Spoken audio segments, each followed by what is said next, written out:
बिस्मिल्लाहिर्रहमानिर्रहीम अस्सलाम वालेकुम नाज़रीन, मैं हूं आपका मेज़बान दानिश अंसारी और आप देख रहे हैं मेरा YouTube channel Danish Ansari official. नाज़रीन, आज हम बात करेंगे मलिक महबूब साहब से। आप सबके फेवरेट हैं, मशहूर एस्ट्रोलॉजर हैं। तो बड़ी इंटरेस्टिंग बात है कि बैक टू बैक आपकी काफ़ी सारी प्रेडिक्शन दुरुस्त हुई हैं और 3-4 दिन पहले ही मैंने आपको फ़ोन किया था और आपने बताया था कि पानी में आपको एक मरतबा फिर कशीदगी दिखाई देती है। ऐसा खबर सामने आई है कि आबने हुर्मस में कशीदगी मज़ीद बढ़ गई है। अमेरिकी फोर्सेस ने ईरान जाने वाले बहरी जहाज पर मिसाइल हमले किए हैं और 3 बहरी जहाज जो हैं वो कहा जा रहा है कि डूब के गर्क हो गए हैं, पानी में डूब गए हैं। सर, इतना बड़ा अटैक तो ईरान ने भी नहीं किया कि अमेरिका के कोई 3-4 जहाज एक ही दिन में तोड़ दी। मज़ीद क्या क्या ईरान की तरफ से भी रिटेलिएट किया जाएगा और किसी दूसरे जहाज पे यूएई में, सऊदी अरब में खुदा ना खास्ता अमेरिकी अड्डों को निशाना बनाया जाएगा? क्या देख देखिए, ये आपको जो है ना ज़मीनी वॉर नज़र नहीं आती, मैं आपको पहले भी बता चुका हूँ। पानी में ज़रूर नज़र आता है। क्यों? क्योंकि जो एक पूरा एक ट्राइन था, वो कंप्लीट हो गया जुपिटर का सैटर्न के साथ। और जितने भी मेजर प्लैनेट हैं, वो सारे वाटरी साइन के एलिमेंट्स को एक्टिवेट करके बैठे हैं। तो जब भी वाटरी साइन एक्टिवेट होगा, तो वो कुछ छोटा-मोटा नहीं होगा। ये कोई नॉर्मल प्लैनेट मतलब आम से प्लैनेट नहीं है, जैसे मार्स, मर्क्यूरी, मून, सन। वो एक रेगुलर प्लैनेट में आते हैं। जब मेजर आते हैं, जैसे सैटर्न आता है 2.5 साल के लिए किसी भी साइन के अंदर, और जुपिटर आता है 1 साल के लिए मिनिमम। तो ये जब आते हैं तो ये बहुत मेजर इम्पैक्ट लेकर आते हैं पूरी दुनिया पे, हर इंसान के ऊपर। तो मुझे ऐसे ही लग रहा है कि ये इस वक्त मेजर इम्पैक्ट लाते हुए आपको दिखाई दिए जाएंगे। ओके मनी साहब। अच्छा मनी साहब, मुझे एक बात लास्ट बात समझा दें और मैं जानना चाहता हूँ कि आप बड़े बावसूख तरीके से ये प्रेडिक्शन कर रहे हैं, बताते आ रहे हैं कि ईरान को अब कोई नुकसान आप दिखाई नहीं देता कि ईरान को कोई नुकसान होगा। सर, जी। 5000 इनकलाब ने ईरानी फ़ज़ाई हदूद में दाखिल होने वाला एक अमरीकी ड्रोन जो है वो मार गिराया है और एक और खबर सामने आई है कि ईरान ने ज़ेर ज़मीन मिसाइल अड्डों को दोबारा बहाल कर दिया है। सर, ईरान तो दोबारा अपने आप को अपने पाँवों पे खड़ा कर रहा है। ईरान के चार्ट में ऐसी क्या चीज़ आपने देखी है जो आपने ये बताया है कि ईरान को अब कोई नुकसान नहीं होगा और बाकी ऐसा हो भी रहा है? वो ये है कि कैंसर असेंडेंट में जुपिटर मतलब सबसे ज्यादा एक्सॉल्टेड पॉइंट में आता है, और उसको बोलते हैं, उसको शर फासिल है। तो ये जो शर फासिल का मतलब ये होता है कि जुपिटर वैसे ही जितने भी प्लैनेट है, प्लैनेटरी सिस्टम में जितने भी प्लैनेट है, जुपिटर ही एक वाहिद बेनिफिक प्लैनेट है जिसका काम सिर्फ और सिर्फ अच्छाई देना। बेशक वो डिविएटेड ही क्यों ना हो, वो फिर भी अच्छाई देता है, लेकिन उसमें थोड़े से प्रॉब्लम होते हैं, लेकिन देना उसका काम है अच्छाई। तो जब जुपिटर इनके फर्स्ट हाउस में एक्सॉल्टेड सिचुएशन में होगा, तो फिर आप सोच सकते हैं कि ईरान का हारना ना इम्पॉसिबल, इम्पॉसिबल। पॉलिटिकल सिचुएशन जो है पाकिस्तान में बहुत ज़्यादा जो है उसमें गर्मा गर्मी जिसे कह सकते हैं वो आ गई है और आपने ये बताया था कि जो आप 1 महीना पहले से बता रहे हैं, आपने अप्रैल में ही बताया था कि अगस्त के महीने में काफ़ी गहमा-गहमी सियासत में दिखाई देगी और ऐसा ही हुआ है।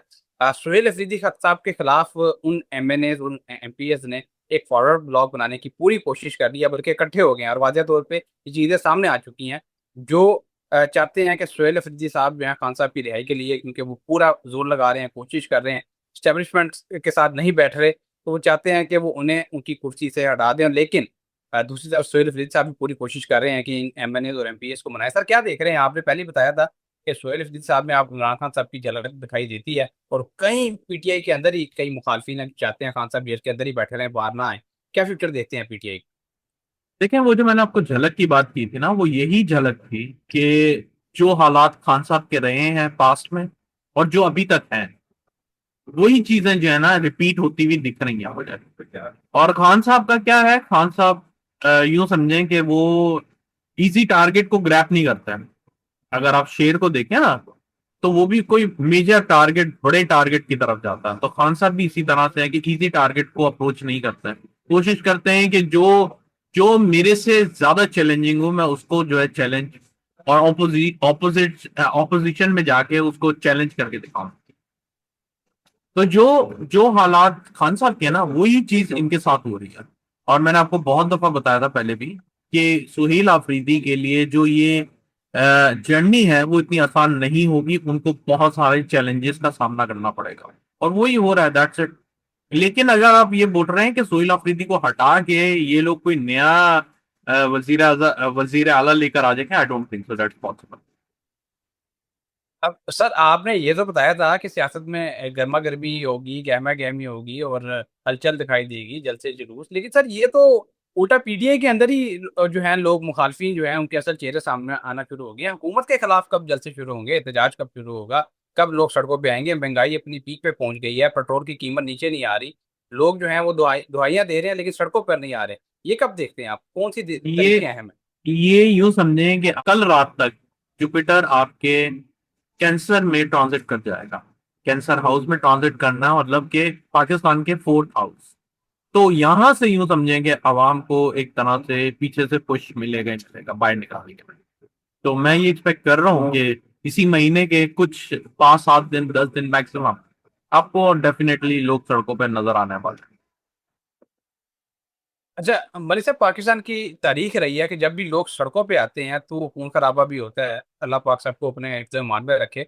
इस मरतबा क्या देखते हैं, जून और अगस्त का महीना जो है, जून जुलाई अगस्त के जो महीने हैं, इसमें अगर लोग सड़कों पर आते हैं तो क्या पुरतशद्दुद एहतजाज होंगे, पुरअमन होंगे? कैसे, किस तरह के एहतजाज आप देख रहे हैं?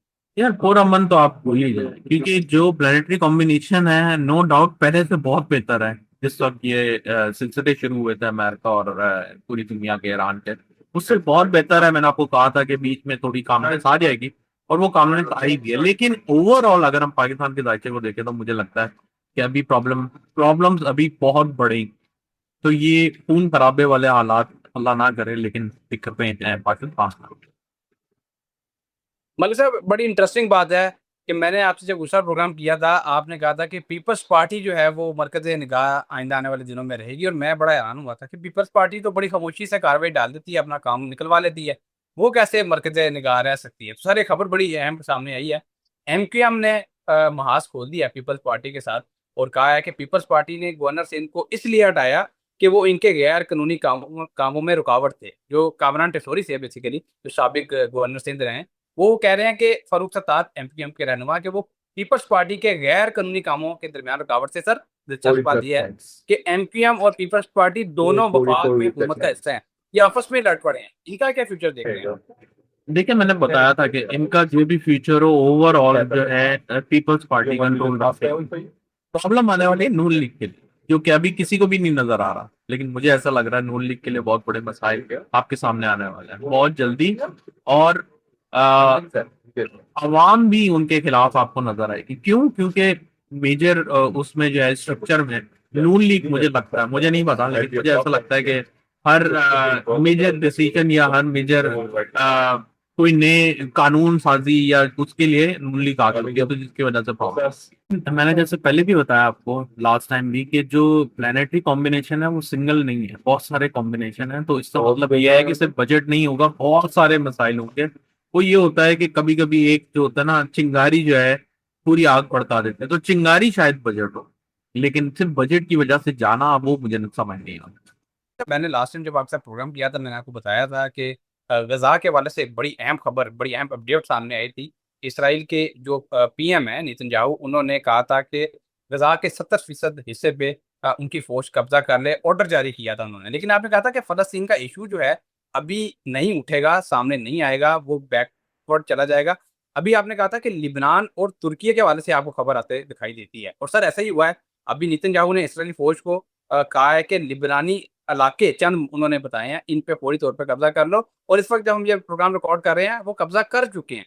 सर लिबनान के कहीं इलाके जो हैं कब्जे में आ चुके हैं, पिटीशन दुरुस्त हुई है। क्या तुर्किया में भी सर इसी तरह की कोई कार्रवाई होगी? नहीं, उनके साथ इस तरह की कार्रवाई नहीं मुझे पॉसिबल लगती। मुझे उनके साथ जो है एक प्रॉपर महाज खुलता हुआ दिख रहा है, जो कि अभी नहीं, मैंने पहले भी बताया है, अभी महाज का टाइम नहीं है। जो जो पिछले 1-2 महीने से, मतलब अप्रैल से ही ऑलमोस्ट ऐसा एक सीज फायर का सिलसिला बना है, और वो अभी आने आने में, चलते रहने में, अभी मुझे ऐसा लगता है कि कम से कम 4-5 महीने और लगेंगे। तो मोस्ट प्रोबेबली जो है सितंबर अक्टूबर के बाद पूरी दुनिया में फिर एक नई हलचल डेवलपमेंट होने वाली है।